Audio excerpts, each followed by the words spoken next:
साढ़े 7 करोड़ वर्ष पहले सेंट्रोसॉरस एपर्ट्स प्रजाति का एक डायनासोर बेहद मुश्किल से चल पाया और फिर लड़खड़ा कर गिर गया। बेतहाशा दर्द की वजह से वह और उसके झुंड के कई दूसरे डायनासोर भी मर गए और फिर बाढ़ में बह गए। जिस बीमारी से ये सभी डायनासोर पीड़ित थे वह थी ऑस्टियोसार्कोमा यानी हड्डी का कैंसर। तब ये उनके शरीर में एडवांस स्टेज पर पहुंच चुका था। द लैंसेट ऑन्कोलॉजी की रिपोर्ट में यह जानकारी दी गई थी। इससे एक बात साफ हो जाती है कि कैंसर कोई मॉडर्न दौर की बीमारी नहीं है। कैंसर से जुड़े और भी कई सवाल हैं जो हमारे और आपके दिलो दिमाग में तैरते रहते हैं। आइए आज हम ऐसे ही सवालों के जवाब तलाशते हैं झरोखा के इस खास एपिसोड में। आज यानी 7 नवंबर को ही कैंसर जागरूकता दिवस है।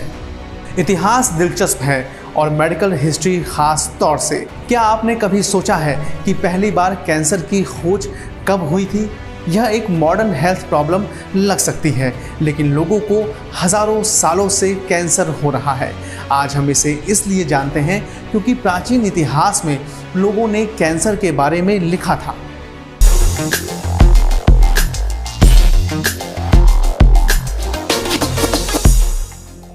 आइए सबसे पहले जानते हैं कि कैंसर की शुरुआत कहां से हुई। ज्यादातर लोग हिप्पोक्रेट्स को पहला शख्स मानते हैं जिसने कैंसर शब्द का इस्तेमाल किया था। हालांकि हिप्पोक्रेट्स ने सही मायने में इस शब्द का इस्तेमाल नहीं किया था, बल्कि उसके शब्द इससे मिलते जुलते थे। हिप्पोक्रेट्स ने ट्यूमर के बारे में लिखते समय ग्रीक शब्द कार्सिनोस और कार्सिनोमा का इस्तेमाल किया था। ये ग्रीक शब्द क्रैब यानी केकड़े से जुड़े हुए थे। हिप्पोक्रेट्स ने मनुष्यों का ट्यूमर देखा था और उसे लगा कि ये जैसे कोई केकड़ा हो और उसने इसी के आधार पर इस बीमारी का नामकरण भी कर दिया था। रोमन फिजिशियन सेल्सस कैंसर में शब्द को ट्रांसलेट करने वाले पहले शख्स थे। हालांकि इन फिजिशियन ने सबसे पहले इस बीमारी का नाम रखा था, लेकिन बीमारी का नाम रखने से पहले भी यह बीमारी लंबे वक्त से अस्तित्व में थी। आइए अब जानते हैं कि कैंसर का इतिहास क्या है। 1500 ईसा पूर्व कैंसर पर दुनिया का सबसे पुराना डॉक्यूमेंटेड केस प्राचीन मिस्र के कागजों यानी पेपिरस में पाया जाता है। इसमें स्तन में पाए जाने वाले ट्यूमर के बारे में बताया गया है। फायर ड्रिल नाम के एक गर्म इंस्ट्रूमेंट से इस ट्यूमर को तब नष्ट किया गया था। आज हम इसे कॉटराइजेशन कहते हैं। कुछ लेखों से पता चला है कि प्राचीन मिस्रवासी कैंसर और गैर कैंसर ट्यूमर के बीच के अंतर को समझ सकते थे। उदाहरण के लिए सतह के ट्यूमर को सर्जरी से निकाला जाता था। 460 ईसा पूर्व प्राचीन ग्रीस में हिप्पोक्रेट्स ने सोचा था कि शरीर में 4 तरह के तरल पदार्थ होते हैं, रक्त, कफ, पीला पित्त और काला पित्त। उन्होंने कहा कि शरीर के एक हिस्से में बहुत ज़्यादा काला पित्त होने से कैंसर हो जाता है। अगले 1400 वर्ष तक लोग इसे ही मानते रहे। लोग समझते रहे कि कैंसर तब होता है जब शरीर में ज़्यादा काला पित्त जमा हो जाता है।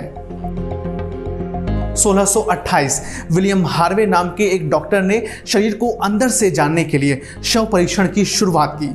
इसने वैज्ञानिकों को यह पता लगाने में भी मदद की कि हर अंग क्या काम करता है। उदाहरण के लिए जब ब्लड सर्कुलेशन की खोज की गई तो इसने अलग अलग बीमारियों पर रिसर्च करने के रास्ते भी खोल दिए। ये तो हुई कैंसर के बारे में गुजरे दौर से जुड़ी जानकारी, लेकिन आखिर कैंसर होता कैसे है अब ये भी जान लेते हैं। हमारा शरीर अरबों खरबों कोशिकाओं से बना हुआ है जो मिलकर टिश्यू और ऑर्गन को बनाती हैं। हर कोशिका के न्यूक्लियस के अंदर के जीन यह बताते हैं कि उन्हें कब बढ़ना है, काम करना है, विभाजित होना है और मर जाना है। जब हमारी उंगलियां बनती हैं तो इसके लिए 2 उंगलियों को शरीर से अलग करने के लिए कई कोशिकाएं मरती हैं। आमतौर पर हमारी कोशिकाएं जीन के निर्देशों का पालन करती हैं और हम स्वस्थ रहते हैं। लेकिन जब हमारे डीएनए में कोई बदलाव होता है या इसे नुकसान होता है, एक जीन बदल सकता है, तब ये जीन ठीक से काम नहीं करते क्योंकि उनके डीएनए में कई तरह के निर्देश हो जाते हैं।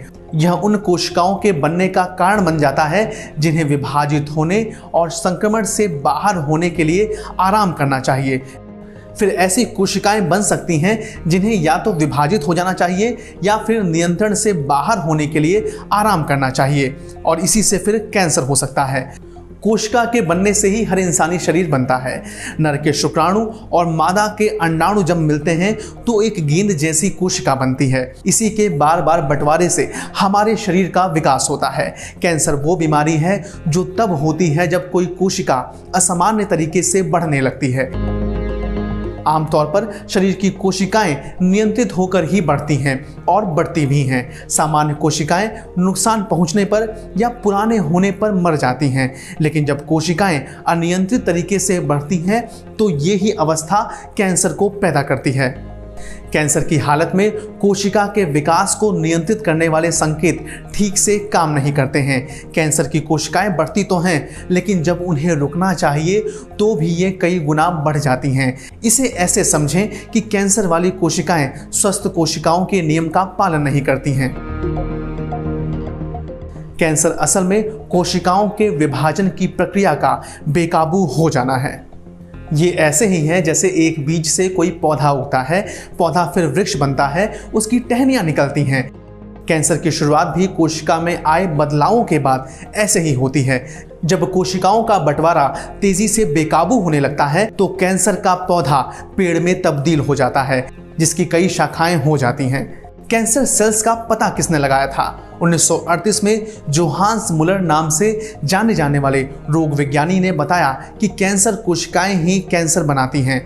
इससे पहले यह माना जाता था कि कैंसर लिम्फ से बना होता है। लिम्फ कोशिकाओं के चारों ओर लिक्विड की एक पतली सी परत होती है, इसे टिश्यू फ्लूइड कहते हैं। कैंसर होने पर बॉडी में क्या होता है, आइए ये जानते हैं। कैंसर का पता अक्सर लोगों को तब चल पाता है जब बीमारी आउट ऑफ कंट्रोल होकर 3rd या 4th स्टेज पर पहुंच चुकी होती है।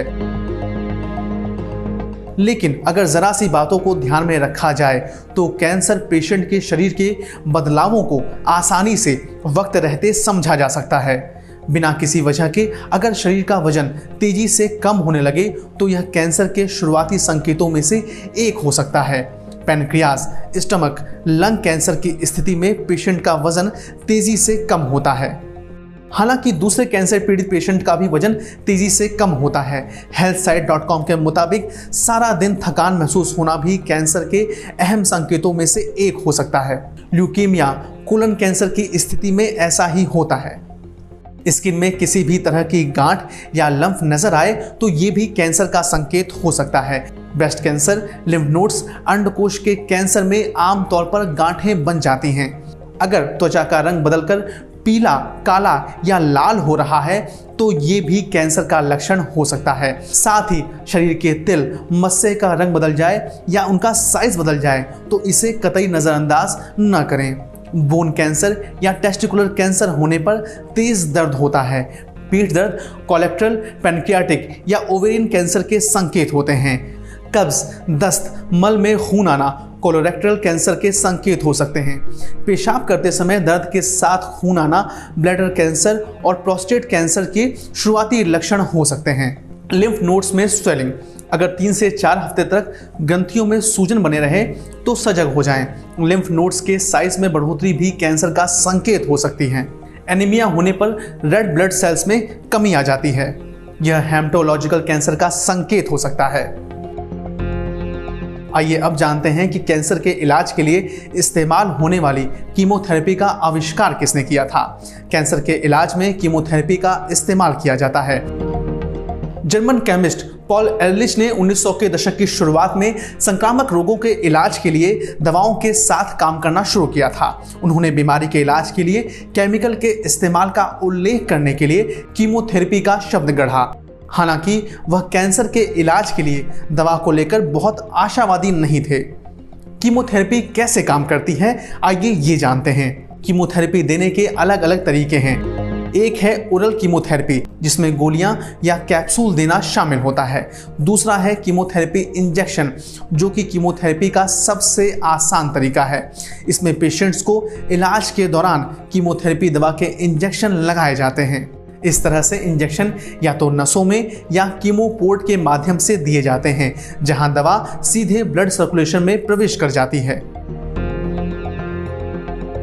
आइए अब समझते हैं कि कीमोथेरेपी के साइड इफेक्ट और उसके खतरे क्या हैं। जब कैंसर कोशिकाएं तेजी से बढ़ती हैं तो कीमो दवाओं से इन तेजी से बढ़ने वाली कोशिकाओं को टारगेट करके खत्म किया जाता है। जब एक कीमोथेरेपी दवा दी जाती है तो वह सिर्फ कैंसर वाली कोशिकाओं को ही नष्ट नहीं करती है, बल्कि स्वस्थ कोशिकाओं पर भी हमले करती है। इस वजह से कुछ साइड इफेक्ट भी होते हैं। इन साइड इफेक्ट्स में थकान, बालों का झड़ना, बुखार, एनीमिया, उल्टी, कब्ज, डायरिया आदि हैं। स्किन और नाखूनों में भी बदलाव आता है। वजन, रुचि में भी बदलाव होते हैं। कुछ साइड इफेक्ट तो घंटों में ही दिखने लगते हैं, जबकि कुछ सालों में होते हैं। लेकिन सच यही है कि आज तक कैंसर को खत्म करने के लिए कीमोथेरेपी सबसे कामयाब इलाज में से एक रहा है। हालांकि इसमें लगातार बदलाव और प्रोग्रेस होते रहे हैं।